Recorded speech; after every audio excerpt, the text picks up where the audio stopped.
The scent of espresso and fresh basil hung thick in the air of Marcello's, mingling with the sharp tang of expensive cologne that seemed to seep from every corner of the restaurant. My fingers ached as I balanced another tray of dirty dishes, the porcelain clinking together in a rhythm I'd learned to perfect over 6 months of working here. The weight pressed into my palms, but I welcomed it.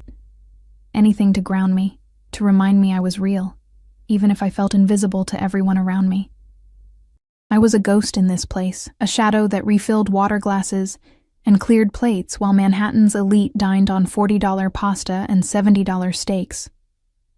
My uniform, a simple black dress that had seen better days and an apron that never quite stayed tied, marked me as part of the backdrop, the scenery that made their luxury possible but wasn't worth noticing. My feet throbbed in shoes held together by determination and duct tape hidden beneath the insoles.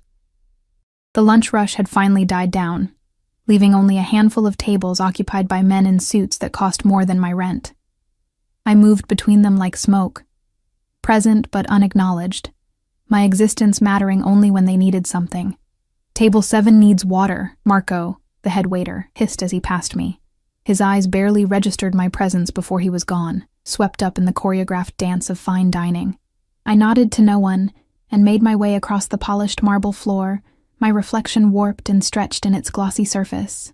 The restaurant occupied the ground floor of a building that probably housed millionaires in the apartments above. Crystal chandeliers cast warm light across white tablecloths, and soft Italian music played from speakers I couldn't see. It was beautiful in a way that made my chest ache, beautiful and completely foreign, like I was visiting a country where I didn't speak the language. Table 7 sat near the back, partially hidden by a decorative screen. I could see the edge of a black suit jacket, the gleam of gold cufflinks catching the light. My hands trembled slightly as I lifted the water pitcher.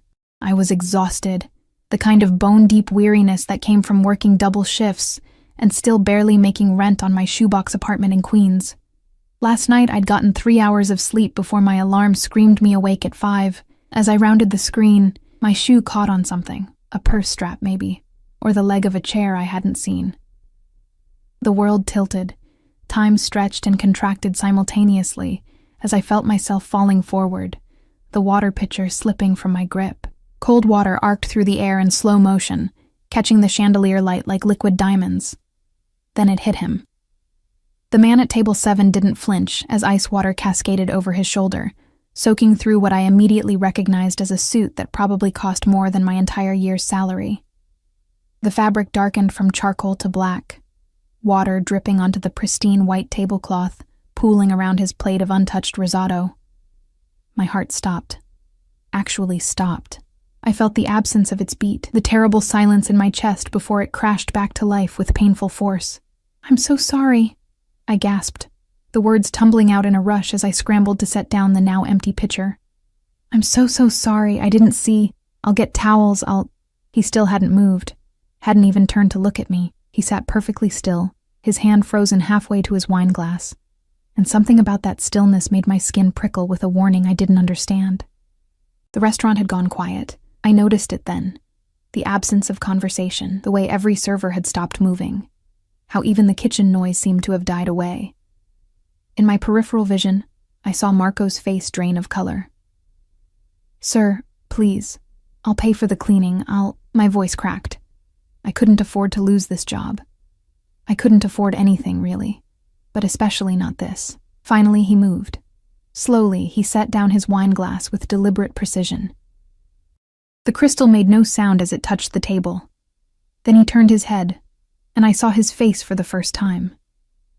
My breath caught in my throat for an entirely different reason. He was young, early 30s maybe, with sharp features that looked carved from marble and eyes so dark they appeared black in the restaurant's lighting. His hair was perfectly styled, pushed back from his forehead in a way that probably took either no effort or a great deal of money. A thin scar cut through his left eyebrow, the only imperfection in an otherwise flawless face. His jaw was set in a hard line, and when those dark eyes locked onto mine, I felt pinned in place like a butterfly on a collector's board. "What's your name?" His voice was low, quiet, with the faintest trace of an accent I couldn't quite place. Italian, maybe, but smoothed out by years of American influence. Emma, I whispered, my throat dry, despite having just spilled an entire pitcher of water. Emma Torres. He studied me with an intensity that made me want to look away, but I found I couldn't. His gaze traveled over my face, lingering on details I didn't understand. My eyes, my mouth, the nervous way I bit my lower lip. Something flickered in his expression. There and gone so quickly I might have imagined it. Emma Torres, he repeated, as if testing how my name felt in his mouth. Then, without breaking eye contact, he said, "Leave us." I blinked, confused, until I realized he wasn't talking to me. Around us, the restaurant emptied.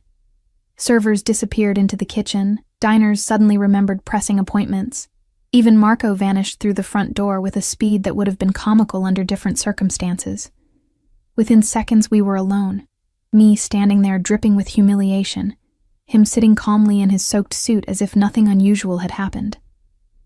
"I really am sorry," I tried again, my voice barely above a whisper. "It was an accident. I'll pay for—" "Sit." It wasn't a request. The single word carried weight, authority that made my knees want to buckle.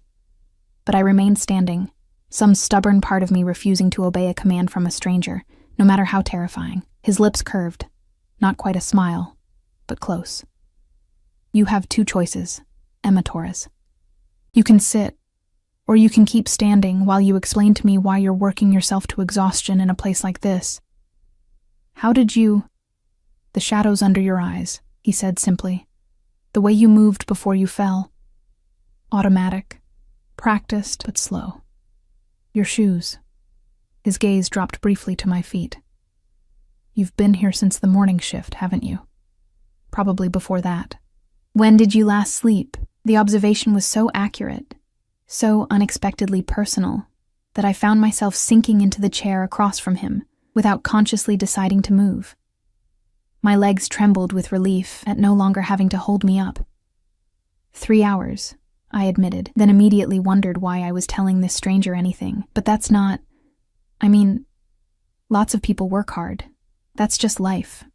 Not people who look like you. Heat flooded my cheeks. "I don't know what you mean." "Yes, you do." He leaned back in his chair, seemingly unbothered by the water still dripping from his sleeve. "You're exhausted, underpaid, and invisible to everyone in this room. But you shouldn't be." His eyes held mine with unnerving focus. "Tell me, Emma. How much do they pay you to be treated like furniture?" "That's none of your—" "Answer the question." There was steel beneath the quiet tone, a edge that suggested arguing would be unwise. I swallowed hard. 15 an hour plus tips. "Tips you split with how many servers?" 5. He made a sound that might have been amusement or disgust. "And your rent? Why do you care?" The words escaped before I could stop them, sharp with defensive anger.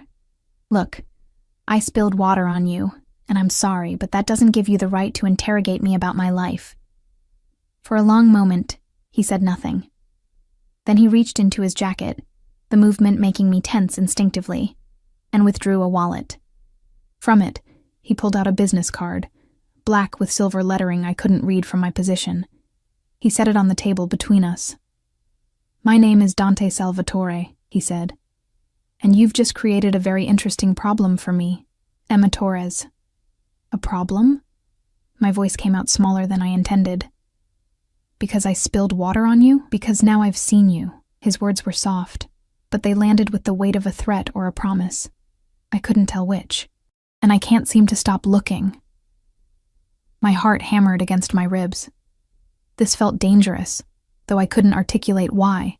He hadn't threatened me, hadn't even raised his voice, but every instinct I possessed was screaming at me to run. Instead, I sat frozen, caught in the gravity of his attention like a comet pulled toward the sun. "I should go," I managed.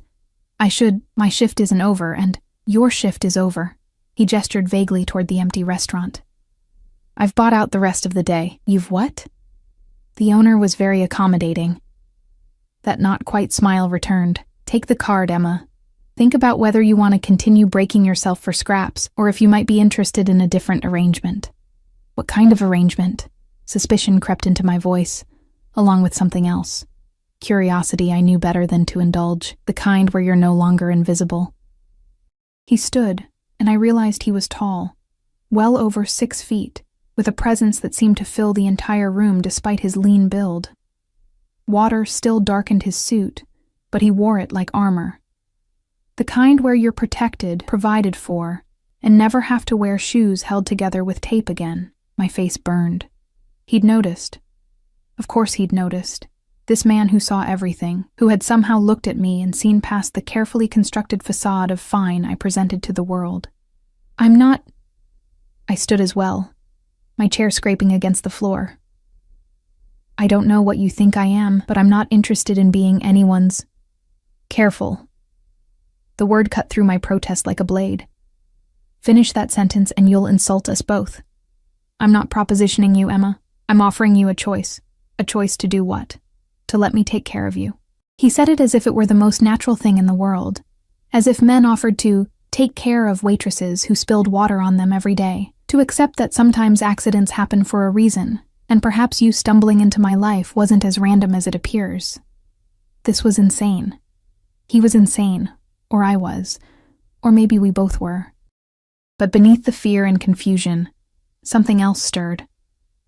A desperate, dangerous hope that maybe, just maybe, I could stop drowning in exhaustion and debt, and the grinding reality of survival. I don't even know you, I said weakly. You will. He picked up the business card and held it out to me. When I didn't take it, he stepped closer. Close enough that I could smell his cologne now, something dark and expensive that made my head spin. Close enough that I had to tilt my head back to maintain eye contact. Take it, Emma. Call the number tomorrow, or don't, and continue your life as it is, but know that I'll be waiting for your decision. My hand moved without permission, accepting the card. His fingers brushed mine as he released it, and the touch sent electricity racing up my arm. The card was heavy, premium quality, with embossed lettering that read Dante Salvatore followed by a phone number. No title, no company name, nothing to indicate who or what he was. Who are you? I whispered. Someone who takes what he wants, he replied, and I find myself wanting to ensure you're never cold, hungry, or invisible again. He stepped back, putting distance between us that felt both like relief and loss. The question is, will you let me? Before I could respond, the front door of the restaurant opened. 2 men entered, both wearing dark suits and the kind of alert, watchful expressions I associated with bodyguards or police. They didn't approach, but their presence changed the atmosphere immediately, adding a layer of danger I'd only half perceived before. Dante's attention never wavered from me. Think about it, he said. But don't think too long. I'm not a patient man, Emma Torres, and now that I've found you, I have no intention of letting you slip away. He walked past me then, his shoulder almost brushing mine, and I caught the scent of him again. Expensive cologne layered over something else, something that smelled like power and danger, and promises that could either save or destroy me. The 2 men fell into step behind him as he exited the restaurant, and through the window, I saw a black SUV with tinted windows pull up to the curb. Dante climbed into the back seat without looking back, and then they were gone, leaving me standing alone in an empty restaurant with a business card burning in my palm, and the terrible suspicion that my life had just irrevocably changed. My phone buzzed in my apron pocket.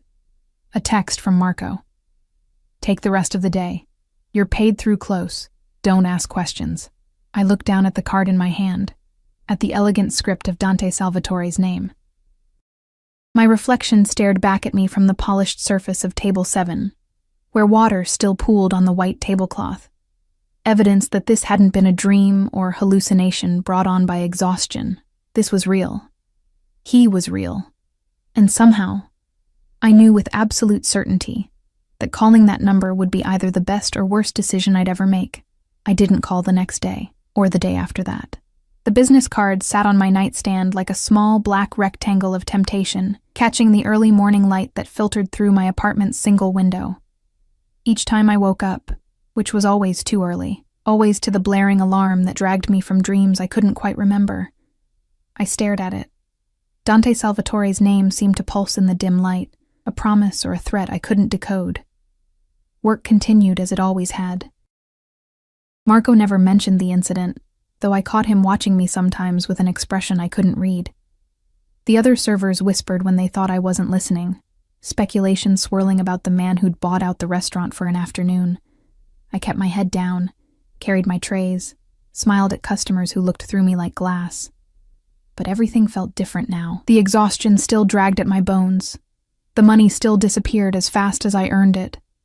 But now I was aware of it in a way I hadn't been before. Dante had held up a mirror, and I couldn't stop seeing what he'd shown me. How small my life had become, how invisible I'd made myself just to survive. On the third night, I came home to find an envelope slipped under my door. My hands shook as I picked it up, recognizing the heavy paper stock, the way my name was written across the front in elegant script. Inside was a single sheet of paper with an address in Manhattan, and a time, 7 p.m. tomorrow. No signature, no explanation. Just the expectation that I would come. I should have thrown it away. Should have called the police maybe, or at least told someone that a strange man was sending me mysterious messages. Instead, I held that paper until my fingers cramped, reading and rereading the address, until it was burned into my memory. The next evening found me standing outside a building in Tribeca that made Marcello's look shabby by comparison. Glass and steel reached toward the darkening sky, and through the lobby windows, I could see marble floors and modern art that probably cost more than my life was worth. A doorman stood at attention, his uniform pristine, his expression carefully neutral. I looked down at my outfit, the nicest dress I owned, which was a simple navy blue thing I'd bought at Target 2 years ago. My shoes were new, at least, purchased that afternoon with money I definitely shouldn't have spent. But I couldn't bring myself to meet Dante Salvatore in shoes held together with tape. "Miss Torres?" The doorman's voice made me jump. He was looking at me with something that might have been sympathy. "Mr. Salvatore is expecting you. Penthouse level." Of course he was expecting me. Of course he'd known I would come. Had probably known from the moment he'd held out that business card. The realization should have angered me. But instead, I felt a strange sense of inevitability, as if I'd been moving toward this moment since the second I'd spilled water on his expensive suit. The elevator was mirrored on all sides, forcing me to confront my reflection from every angle. I looked small, scared, completely out of my depth. My hair, which I'd actually spent time on, was already starting to fall from the clip I'd used. Dark circles still shadowed my eyes despite the concealer I'd applied. I was a girl playing dress-up, pretending to belong in a world of penthouses and doormen and men who could buy out restaurants on a whim. The elevator climbed, numbers ticking higher until they stopped at PH. The doors opened directly into an apartment that stole the breath from my lungs. Floor-to-ceiling windows showcased Manhattan's glittering skyline. The city spread out like a carpet of stars. The space was open, modern, with dark hardwood floors and furniture that looked like it belonged in a museum.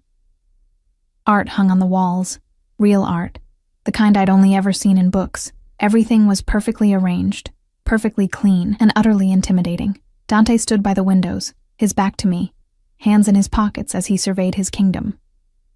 He wore black again, slacks and a dress shirt with the sleeves rolled to his elbows, revealing forearms that were more muscular than I'd expected. Even in silhouette, he commanded attention, radiated the same dangerous authority I'd felt in the restaurant. "You came." He didn't turn around. "I wasn't certain you would. The envelope under my door was pretty persuasive," I said, pleased when my voice didn't shake. "How did you know where I live?" "I know everything about you, Emma." Now he turned, and the intensity of his gaze hit me like a physical force. "Your address, your rent, the fact that you send money to your mother in Arizona every month, even though you can barely feed yourself.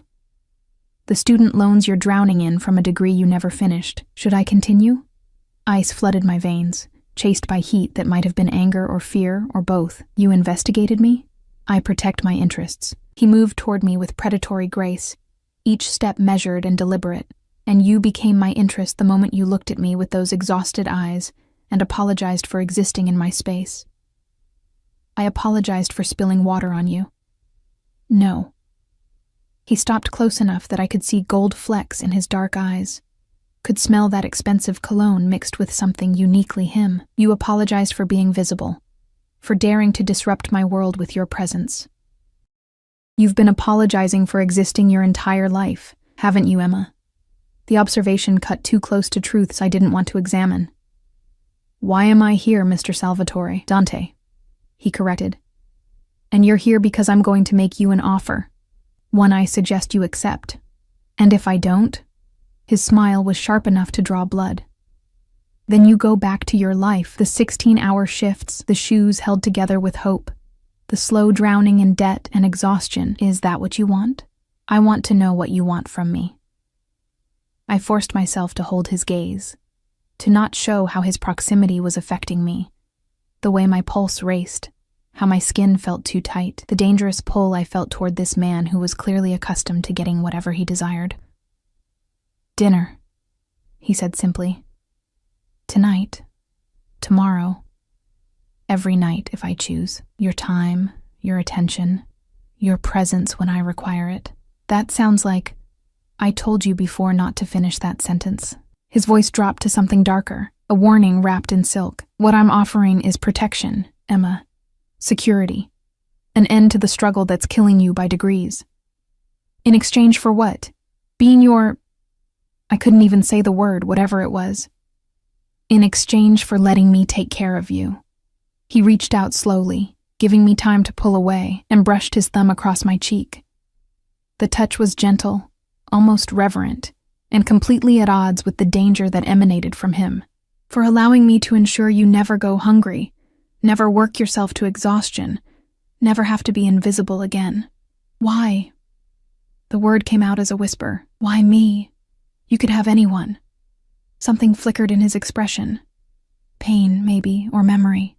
"Because when you fell into my life, you reminded me of someone I lost. Because your eyes hold a light I thought was extinct in this world. Because I looked at you and felt something I haven't felt in years." His hand moved to cup my jaw, tilting my face up to his. "And because what Dante Salvatore wants, he keeps. You don't even know me. I'll learn." It was a promise and a threat. "Say yes, Emma. Let me give you everything you need." I should have run. Every rational part of my brain was screaming at me to thank him politely and leave, to go back to my small, safe, exhausting life. But standing there in his penthouse with the city glittering behind him and his hand warm against my skin, I felt something inside me crack open. A desperate, reckless hunger for more than survival. "What happens if I say yes?" My voice was barely audible. "Then you become mine to protect." His thumb traced my lower lip, and I felt the touch everywhere. Mine to provide for, mine to keep safe from a world that's tried to break you. And if I want to leave, you won't. Absolute certainty colored his words. "But if you do, you'll find it's not as simple as walking away. I don't give up what's mine easily, Emma." Red flags were waving frantically in my mind, warning sirens blaring. This was possessive, controlling, dangerous. This was a man who saw me as a belonging, not a person. But beneath the fear, something else stirred. A dark thrill at being wanted so completely, at being seen when I'd spent so long invisible. "I need time to think," I managed. "No." He released me, stepping back, and I felt the loss of his touch like cold water. "You decide now, or the offer disappears. I'm not a patient man, and I won't beg. That's not fair. Life isn't fair, Emma. You know that better than most." He moved to a side table, poured amber liquid into 2 glasses. "But I can make it easier. I can give you comfort, security, protection. All you have to do is say yes." He held out one of the glasses. I stared at it, at the expensive crystal catching the light, at the casual wealth represented in something as simple as a drink. My entire existence had been a series of compromises, of bending until I nearly broke just to survive another day. What was one more compromise if it meant not drowning anymore? I took the glass. Our fingers brushed, and electricity arced between us again, that dangerous pull intensifying. "Yes," I whispered, then stronger. "Yes." Satisfaction transformed his features, making him somehow more beautiful and more terrifying. "Good girl." He raised his glass in a toast. "To new beginnings." I drank, the liquor burning down my throat, and wondered what I just agreed to. What kind of man investigated women who spilled water on him? What kind of man demanded total devotion in exchange for security?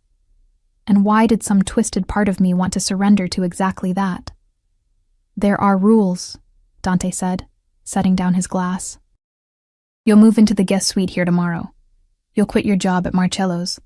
I've already arranged your final paycheck and severance. You'll answer when I call, come when I summon you, and be available when I need your presence. That sounds like I own you? He smiled, and it was a predator's expression. I do, in every way that matters. But in return, you'll want for nothing. Clothes, food, comfort, anything you need is yours.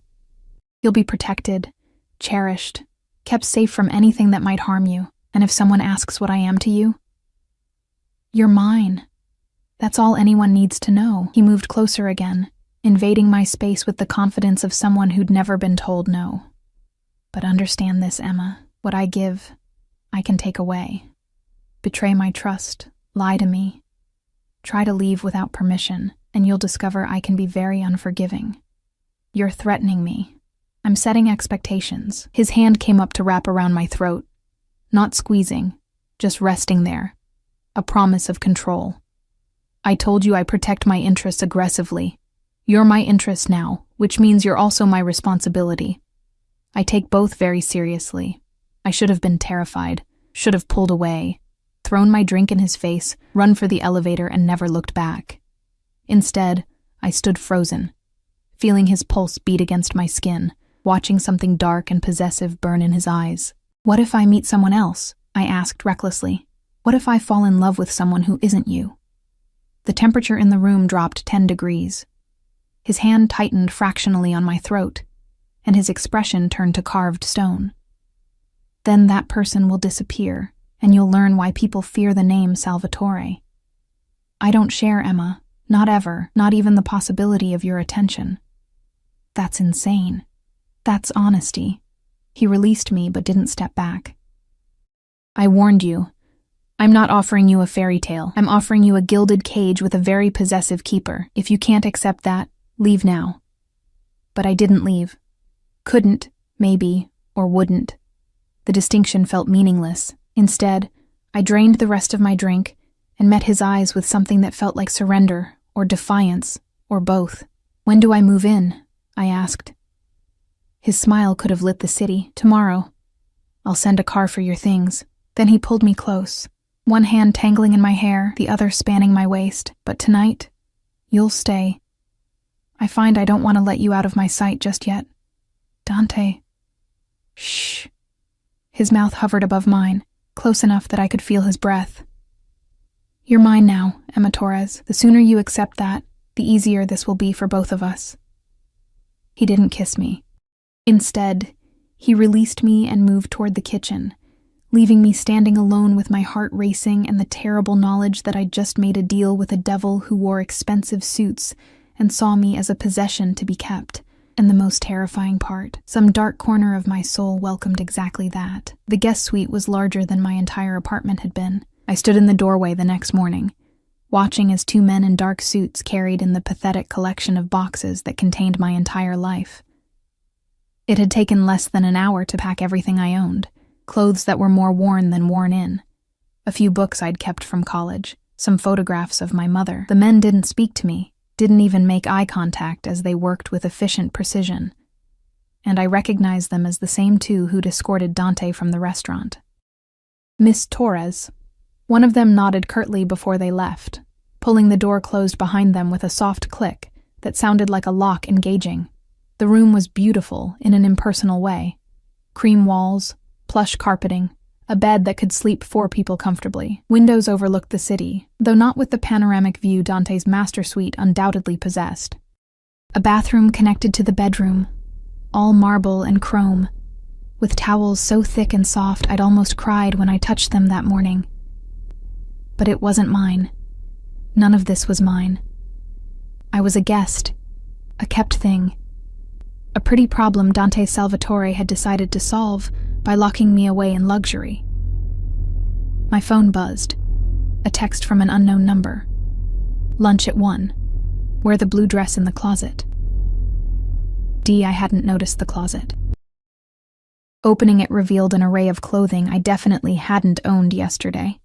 Dresses in rich fabrics, shoes that weren't held together with anything, everything in my size. He'd known my measurements, had probably known them before he'd sent that first envelope. The blue dress hung front and center, a wrap style in silk that probably cost more than a month's rent at my old place. The possessiveness of it should have angered me. Instead, I felt that same dark thrill, the dangerous excitement of being so thoroughly claimed that he'd anticipated my needs before I'd even moved in. I wore the dress. At precisely 1 o'clock, I emerged from my suite to find Dante waiting in the main living area.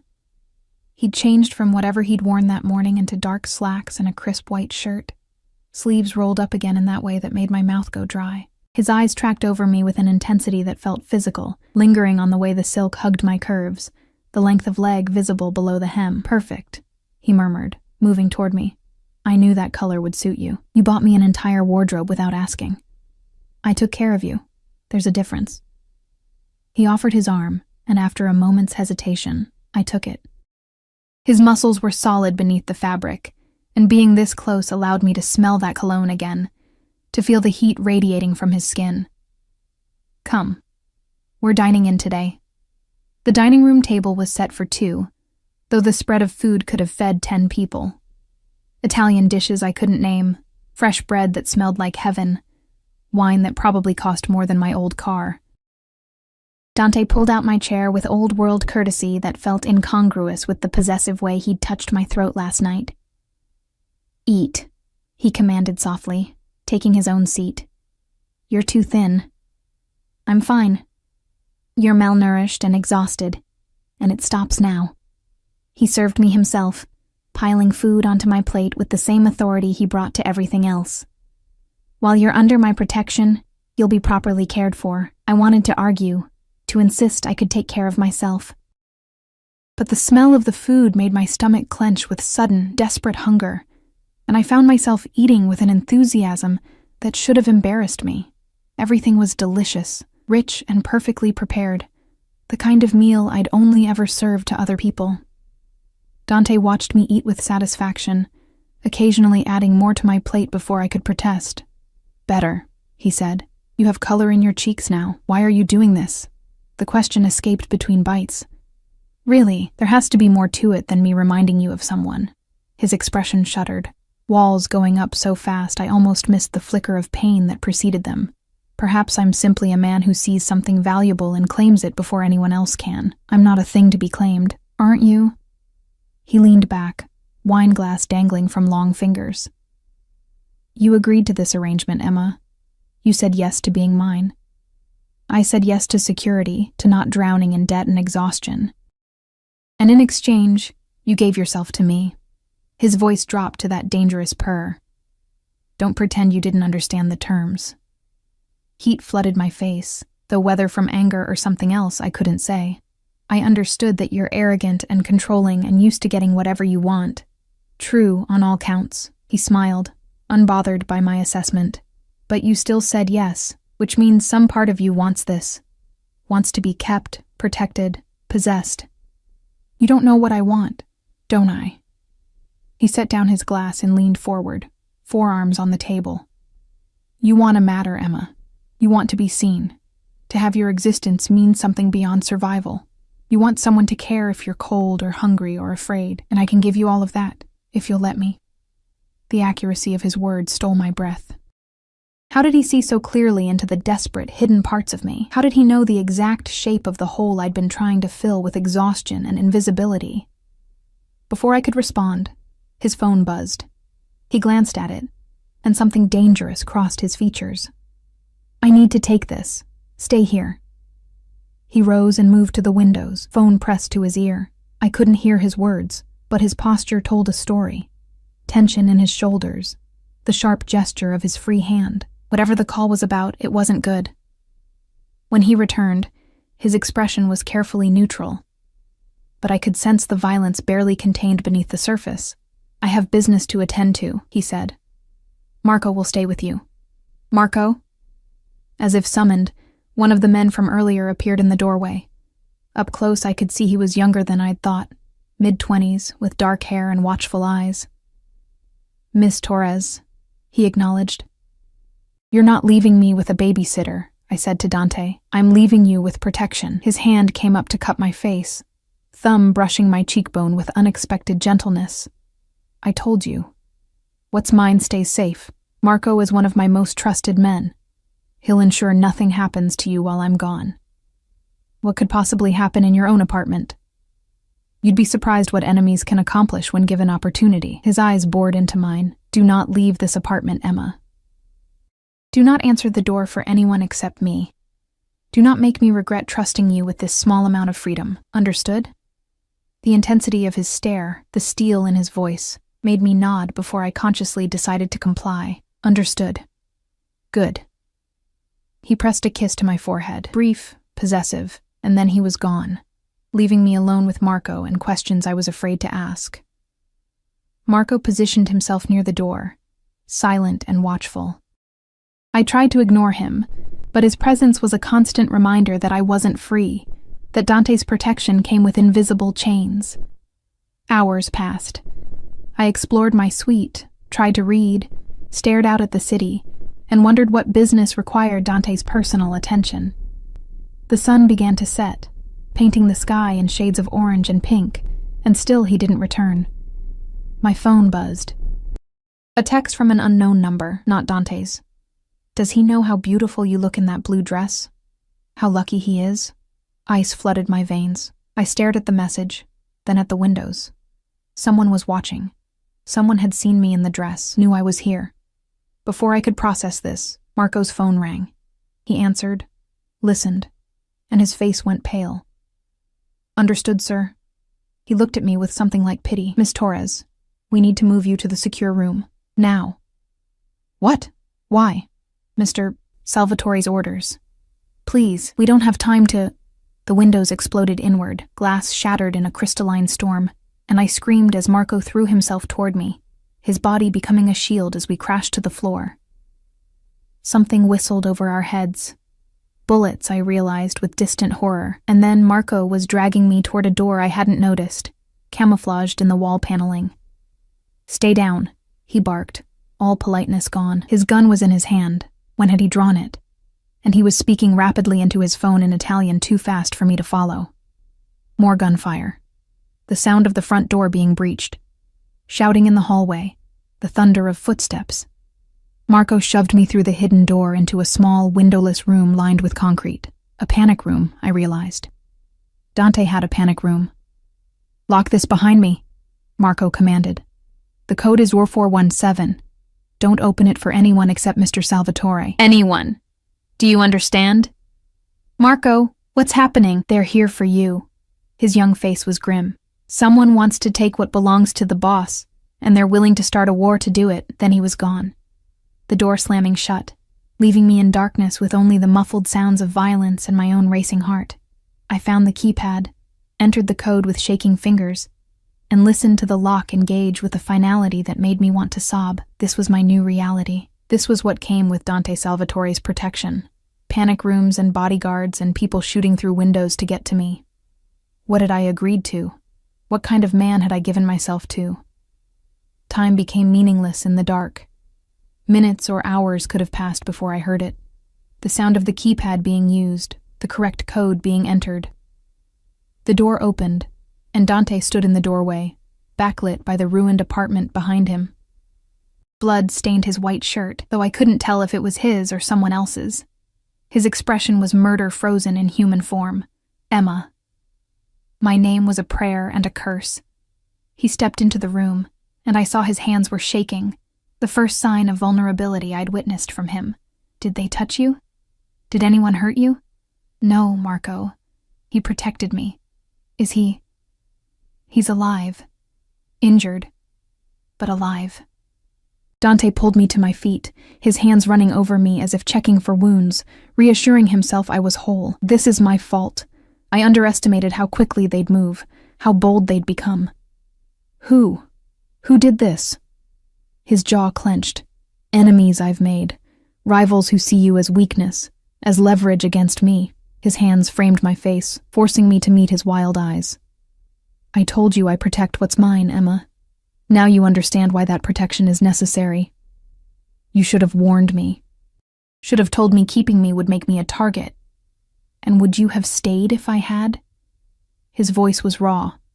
Would you have agreed if you'd known loving me came with bullets through windows and men willing to kill for the chance to hurt me through you? The word hung between us, love. He'd said love.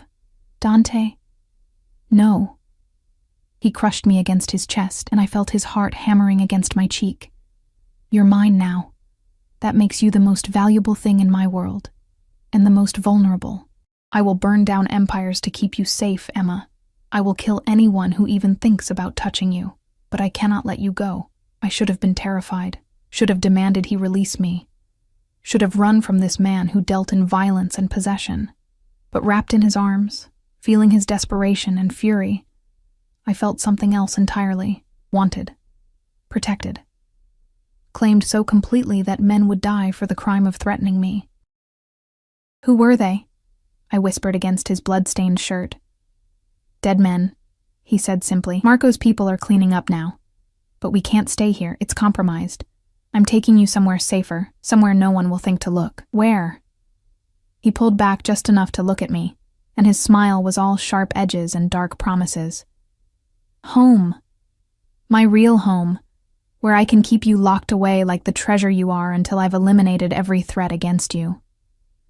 That sounds like a prison. It's a fortress, he corrected. And you'll learn to love your cage, Emma.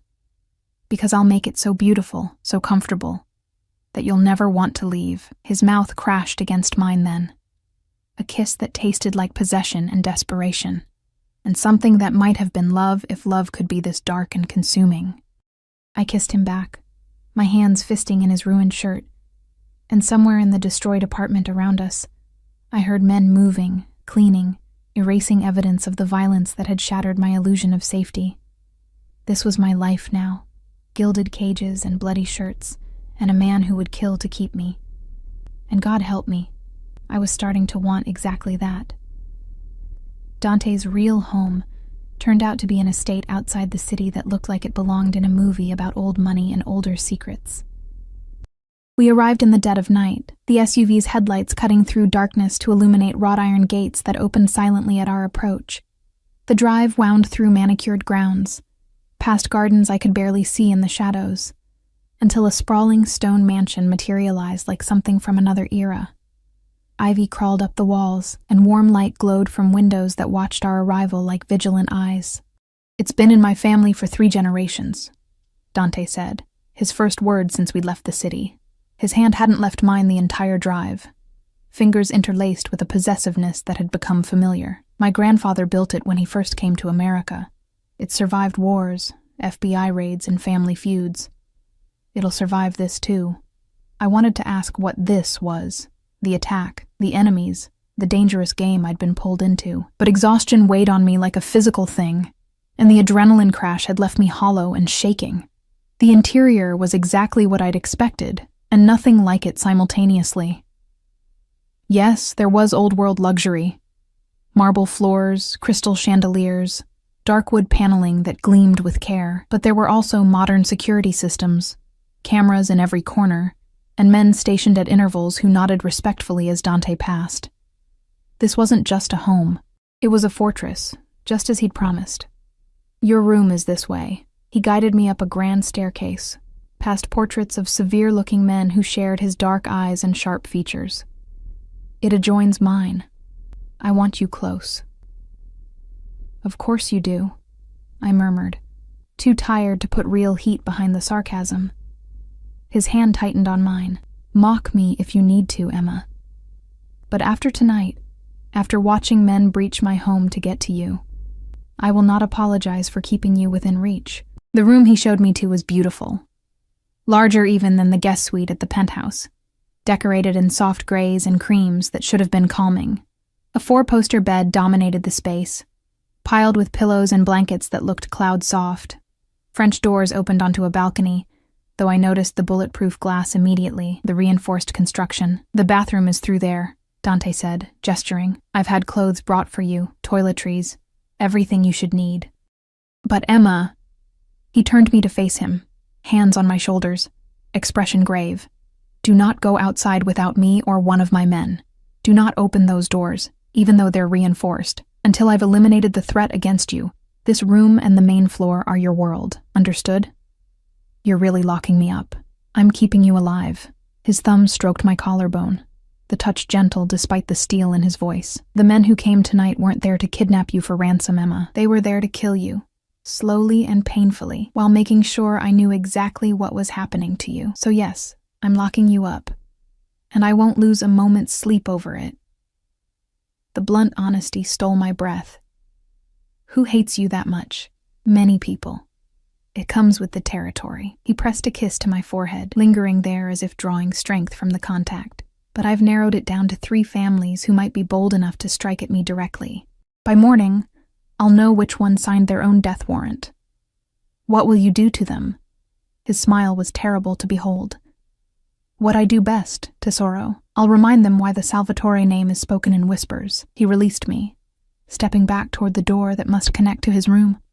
Sleep. Tomorrow we'll talk about what comes next, Dante. He paused, hand on the doorknob. Thank you. For protecting me. For caring if I live or die. Something softened in his expression. Emma, you absolute fool. Caring if you live or die is the least of what I feel for you. Sleep now.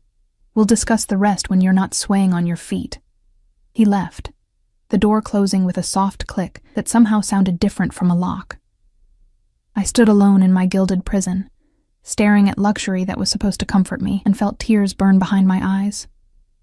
What had my life become? 2 weeks ago, I'd been invisible, exhausted, but relatively safe in my anonymity. Now I was locked in a mansion with a man who spoke casually of killing, who looked at me like I was oxygen and he was drowning, who'd turned me into a target simply by deciding I belonged to him. I should have been planning escape. Instead, I found myself at the connecting door, pressing my palm flat against the wood as if I could feel him on the other side. Some twisted part of me wanted to open it, to seek comfort in the arms of the man who'd made me a prisoner. I didn't. But I wanted to, and that was almost worse. Sleep came fitfully, plagued by dreams of shattering glass and the sound of gunfire. I woke repeatedly, disoriented in the unfamiliar room, my heart racing with phantom fear. Each time, I heard movement from Dante's room, pacing, the low murmur of phone conversations, evidence that he wasn't sleeping either. Morning arrived gray and unwelcoming. I showered in the enormous bathroom, used products that probably cost more than my old weekly grocery budget, and dressed in jeans and a soft sweater I found in the closet. Simple clothes, but they fit perfectly, because of course Dante had ensured every detail was correct. When I emerged, I found him waiting in my room, standing by the French doors and looking out over grounds now visible in daylight. He'd changed into fresh clothes, black slacks and a charcoal sweater that emphasized his lean strength. His hair was damp from a recent shower, and he held a coffee cup that released steam into the cool air. You didn't sleep, I observed. Neither did you. I heard you wake 3 times. He turned, and I saw exhaustion etched in the lines around his eyes, the tightness of his jaw. Coffee? Please. He'd had a full breakfast spread set up on the balcony table. Pastries, fruit, more coffee, dishes I couldn't name. We sat across from each other, and for a few minutes, there was only the sound of silverware on china and birds singing in the gardens below. I know who ordered the attack, Dante said finally. The Moretti family. They've been looking for an opening against me for months, and apparently, they decided you were it. Why? What did you do to them? His laugh was humorless. I exist. I control territory they want, business they think should be theirs. And 6 months ago, I may have killed the eldest son when he tried to move product through my streets without permission. The casual admission should have horrified me. Instead, I found myself nodding, accepting this new reality where murder was discussed over croissants. What happens now? Now I make an example. He set down his cup with precise control. I take everything they have, piece by piece, until they understand that touching what's mine costs everything. And then, when they're broken and desperate, I'll let them see you, alive, safe, completely untouchable, before I finish them. That's cruel, excessive. His eyes met mine, cold and utterly pitiless. They tried to kill you, Emma. They put bullets through my windows with you inside. There is no punishment severe enough for that crime. I should have argued, should have been appalled by his bloodthirsty vengeance. But sitting there in the morning light, remembering the terror of hiding in that panic room while men tried to kill me, I couldn't find it in myself to care about the fate of people who'd seen me as nothing more than a tool to hurt Dante. How long will I have to stay here? I asked instead. As long as necessary. He reached across the table, capturing my hand. I know it feels like captivity, Emma. But it's the only way I can guarantee your safety until the threat is eliminated. And after? When the Morettis are dealt with? Do I get to leave then? His grip tightened fractionally. You're not a prisoner, Tesoro. You can walk away whenever you choose. But know that if you do, my protection goes with you. Every enemy I've made will see you as fair game, as the woman who rejected Dante Salvatore, and therefore deserves whatever fate befalls her. That's manipulative. That's reality. He brought my hand to his lips, pressing a kiss to my knuckles. I didn't create the world we live in, Emma. I just learned how to survive it. And now that you're part of my world, you need to learn the same. Before I could respond, one of his men appeared at the door, an older man with silver hair and a face that had seen decades of violence. Boss, we have a situation in the South Garden. Dante's expression went cold. What kind of situation, Nico? The kind that requires your personal attention. Nico's eyes flicked to me, then away. And perhaps Miss Torres should be moved to the secure room while you handle it. No. The word was sharp, immediate.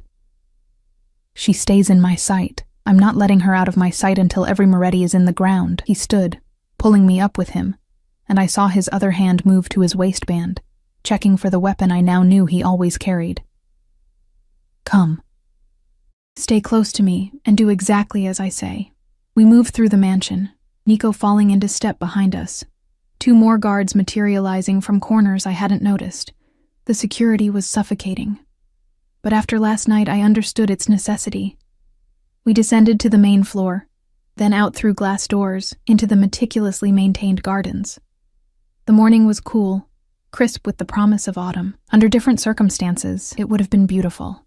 The sculpted hedges, the fountain at the garden's center, the roses still blooming despite the season. But Dante's tension infected the air, made every shadow threatening.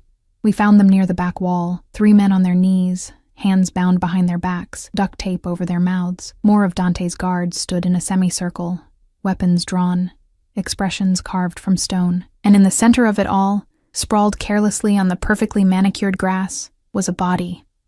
I recognized him despite the damage. One of the men from the penthouse attack, the one who'd been shooting through the windows. His throat had been cut, and judging by the amount of blood, it had been recent. We found them trying to breach the east wall, Nico explained. Marco's team neutralized them before they got more than 20 feet. The dead one tried to fight. The others surrendered. Dante released my hand, but his voice was low and commanding. Stay here. Don't move. Don't speak. Just watch. He approached the kneeling men with predatory grace, and I watched as fear transformed their faces. They knew who he was, knew what was coming, and their eyes went wide with the kind of terror that comes from understanding death is inevitable. You came for what's mine, Dante said conversationally, as if discussing the weather. That was your first mistake. Your second was surviving long enough to face me. He crouched before them, perfectly balanced, perfectly calm. I want you to carry a message back to whoever sent you. Can you do that? The men nodded frantically, desperate to please, to prove their usefulness, and earn the possibility of mercy. Dante smiled, and it was the most terrifying thing I'd ever seen. Good. Tell them that Emma Torres is under my personal protection. Tell them that any attempt to harm her, threaten her, or even speak her name with disrespect will result in the complete annihilation of their bloodline. Tell them I will kill their families, burn their businesses, and salt the earth where they stood. And tell them. He stood, pulling his gun with fluid ease, that this is what happens to those who don't believe me. He shot the first man through the knee. The sound cracked through the morning air, sending birds screaming from trees. The man's scream was muffled by the tape, but I could see the agony twist his features as he crumpled sideways. That's for the attempt on her life. Dante moved to the second man, pressed the gun to his shoulder, and fired again. That's for making her afraid. The third man received a bullet to his other knee. And that's so you remember to deliver my message exactly as stated. He holstered his weapon and gestured to his guards. Patch them up enough that they won't bleed out, then send them back to their masters. Make sure they understand this was mercy, and they won't receive it twice. Then he turned back to me, his expression transforming from cold violence to something warmer, more possessive. Come, Tesoro. You've seen enough. But I couldn't move. I stood frozen, staring at the blood seeping into perfect grass, at men writhing in pain that Dante had inflicted with surgical precision. This was who he was. Not just the man who bought me dresses and worried about whether I ate enough, but someone capable of calculated brutality without hesitation. He reached me, his hand gentle on my cheek, despite having just pulled a trigger 3 times. I told you I protect what's mine, he said softly. This is what that looks like, Emma. This is the monster you've given yourself to.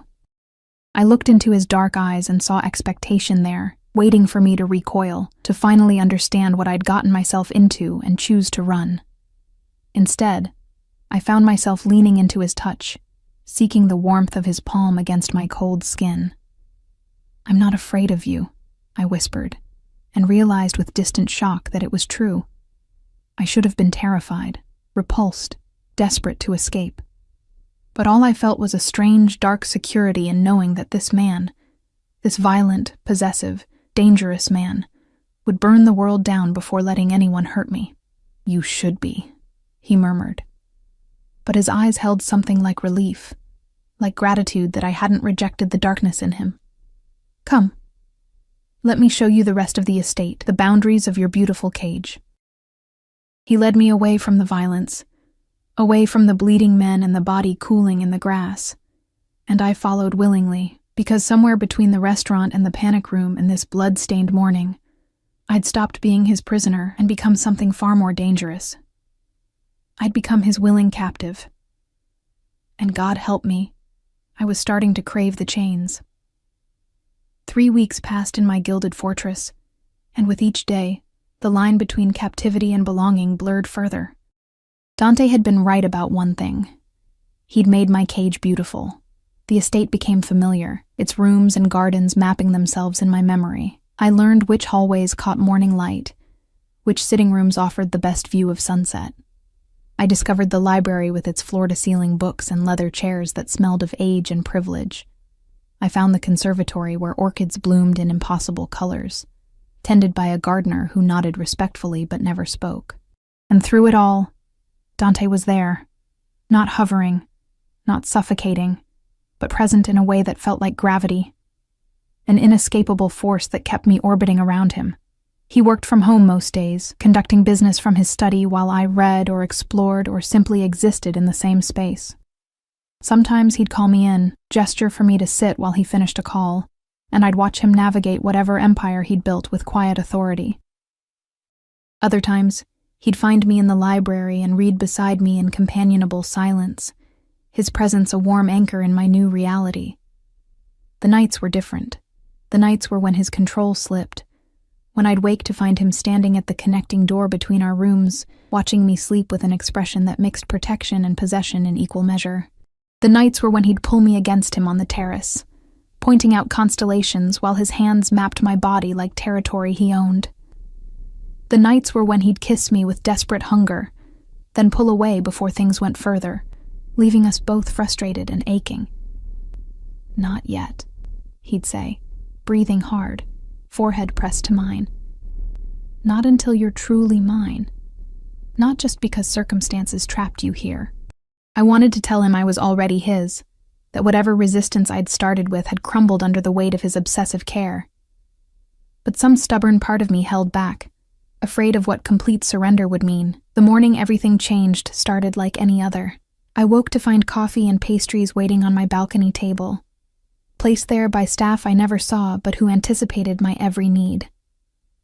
The autumn air had turned crisp, and I wrapped myself in a cashmere robe, another gift from Dante, before stepping outside to eat. Below, in the gardens, I could see him walking with Nico, deep in conversation. Even from this distance, I could read the tension in his shoulders, the sharp gestures that suggested bad news. My chest tightened with worry I had no right to feel. When had his problems become mine? When had his stress started to affect me like physical pain? A knock at my door pulled me from contemplation. "Come in," I called, expecting one of the household staff. Instead, a woman entered, mid-30s, beautiful in a polished way that spoke of money and power, wearing a designer suit that probably cost more than my old car. Her dark hair was swept up elegantly, and her eyes were the same shade as Dante's. She studied me with unconcealed interest, a small smile playing at her lips. "So you're Emma," she said, her accent clearly Italian despite years in America. "The woman who has my brother so thoroughly obsessed he's started a war to keep you safe." His sister, I realized, feeling suddenly underdressed in my robe and bare feet. He didn't mention that he had family? No, Dante wouldn't. He likes to pretend he's an island, completely self-sufficient. She moved into the room with confident grace, taking in the expensive furnishings, the clothes in the open closet, the evidence of my comfortable captivity. "I'm Valentina, and I needed to meet the woman worth burning down the Moretti Empire over." "I didn't ask him to do that, no? But you're letting him." Her eyes were sharp, assessing. "You're letting him keep you locked away, letting him obsess over your safety, letting him turn himself inside out to prove he can protect you. That's power, Emma. The question is, what will you do with it?" I had no answer. I'd been so focused on survival, on navigating the impossible situation I'd found myself in, that I hadn't considered I might have power in this dynamic. Dante held all the cards, made all the decisions, controlled every aspect of my existence. How could I possibly have power? Valentina's smile widened as if she could read my thoughts. "You really don't see it, do you? My brother is one of the most dangerous men on the East Coast. He's feared, respected, and absolutely ruthless when necessary. And yet he watches you like you're the sun and he's been living in darkness. That's power, Cara. Use it wisely." Before I could respond, Dante's voice cut through the room like a blade. "Valentina, what are you doing here?" He stood in the doorway, and I'd never seen him look quite so dangerous. His expression was thunderous, his body coiled with barely contained fury, but his sister just laughed, unbothered by his anger. "Meeting your little obsession, obviously. Someone had to make sure she was real and not some fever dream you'd conjured." Valentina moved toward him, stopping to kiss his cheek despite his rigid posture. "Relax, Fratello. I like her. She has more spine than I expected from someone you've locked in a tower. Get out." I'm going. She paused at the door, looking back at me. "It was lovely meeting you, Emma. I suspect we'll be seeing much more of each other soon." Then to Dante. "The Moretti situation is resolved, by the way. Paolo sent word this morning, complete surrender, along with a formal apology and reparations. Your little display in the garden convinced them you weren't bluffing." She left, and the silence she left behind felt heavy with unspoken things. Dante remained in the doorway, staring at me with an intensity that made my skin prickle. "You can leave now," he said quietly. "The threat is eliminated. The Morettis won't come near you again, and I've sent word through appropriate channels that you're under my protection. You're free to go back to your life, if that's what you want." My heart stuttered. Just like that. Just like that. But his hands were fisted at his sides, and his voice was rough with suppressed emotion. "I told you from the beginning, you're not a prisoner. I kept you here to keep you safe. Now that you're safe, the choice is yours." I should have felt relief, should have been planning my escape, imagining my return to normal life. Instead, I felt panic claw at my throat at the thought of leaving this place, leaving him. What if I don't want to leave? The words escaped before I could stop them. His expression transformed, hope and hunger and desperate relief all at once. "Emma, you asked me to let you take care of me," I continued, moving toward him. "You promised me I'd never be cold or hungry or invisible again. You've kept those promises, Dante, every single one. And somewhere along the way, I stopped wanting to leave. You're saying this because you feel obligated." I'm saying this because it's true. I closed the distance between us, reaching up to cup his face. I'm saying this because I've watched you for 3 weeks, seen how you care for me, how you've turned yourself inside out to keep me safe. I'm saying this because I've fallen in love with my captor, and I don't know how to apologize for that.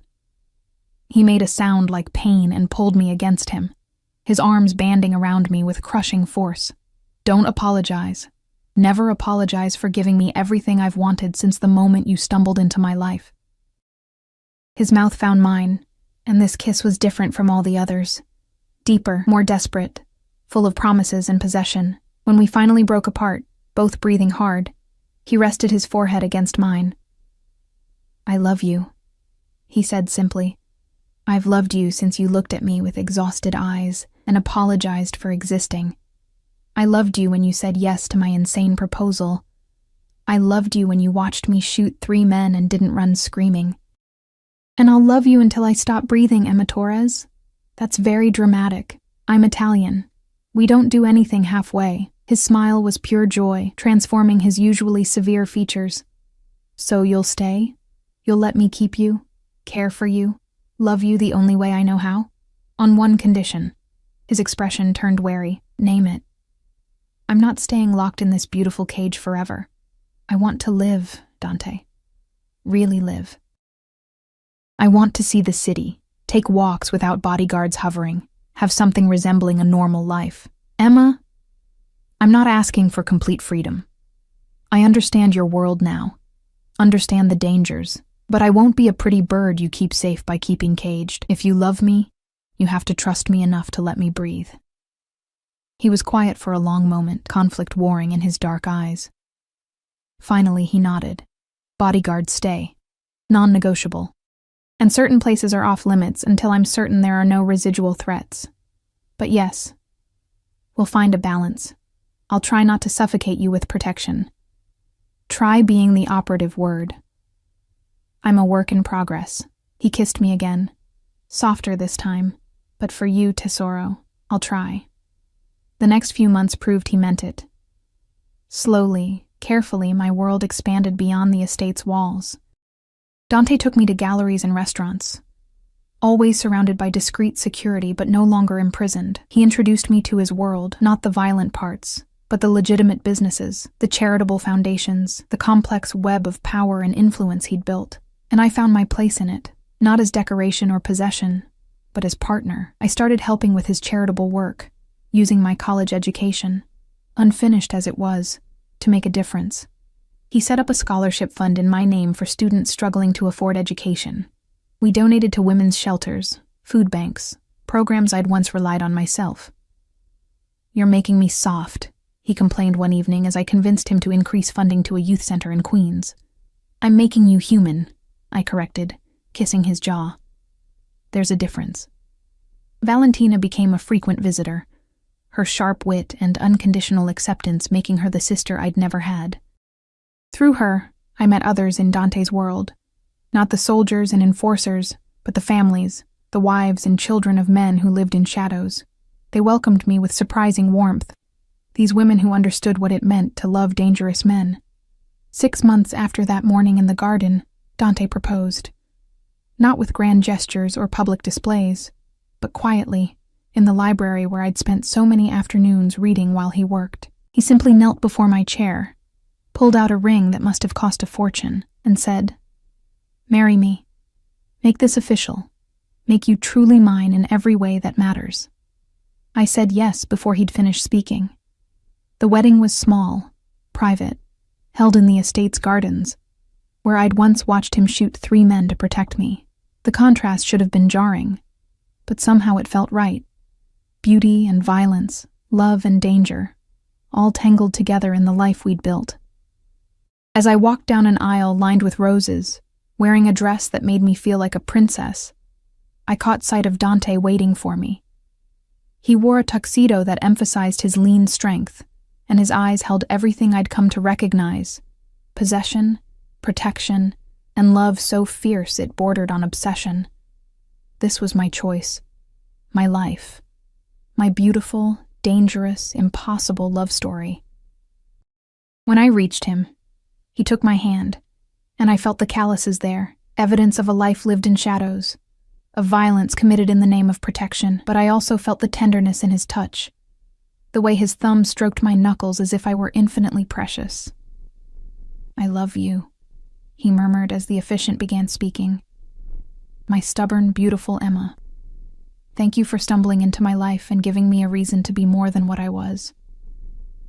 "I love you too," I whispered back. My possessive, overprotective, occasionally terrifying Dante. Thank you for seeing me when I was invisible. The ceremony passed in a blur of vows and rings, and the kiss that sealed us together officially. But the moment I remembered most clearly came later, as we danced under stars in the garden while our small gathering of guests looked on. "Do you regret it?" Dante asked, holding me close as we swayed to music only we could hear. "Saying yes to a stranger who spilled water on himself and decided you were his?" I thought about the girl I'd been, exhausted, invisible, drowning in a life that offered no hope of ever being more. I thought about the woman I'd become, loved, protected, empowered to make real change in the world. I thought about the man who'd looked at me and seen worth when I'd forgotten I had any. "Not for a single second," I said, and meant it with every fiber of my being. He smiled, and in that smile I saw our future. Complicated, certainly, probably dangerous at times, but ours. Built on a foundation of obsessive love and mutual choice, and the strange alchemy that happened when a waitress spilled water on a Mafia boss and changed both their lives forever. "Good," he murmured against my hair. "Because I'm never letting you go, Mrs. Salvatore. You're mine until the stars burn out. Possessive to the end, always." He tilted my face up to his, and his kiss tasted like promise and forever. "But you knew that when you said yes." I had. And I'd said yes anyway, choosing love wrapped in danger over safety wrapped in emptiness. Some might call it Stockholm Syndrome or trauma bonding or a dozen other clinical terms. But standing there in my husband's arms, surrounded by people who'd become family, living a life I'd never dared dream possible, I knew it was simply this: love. Complicated, possessive, dangerous, and absolutely real. And it was ours.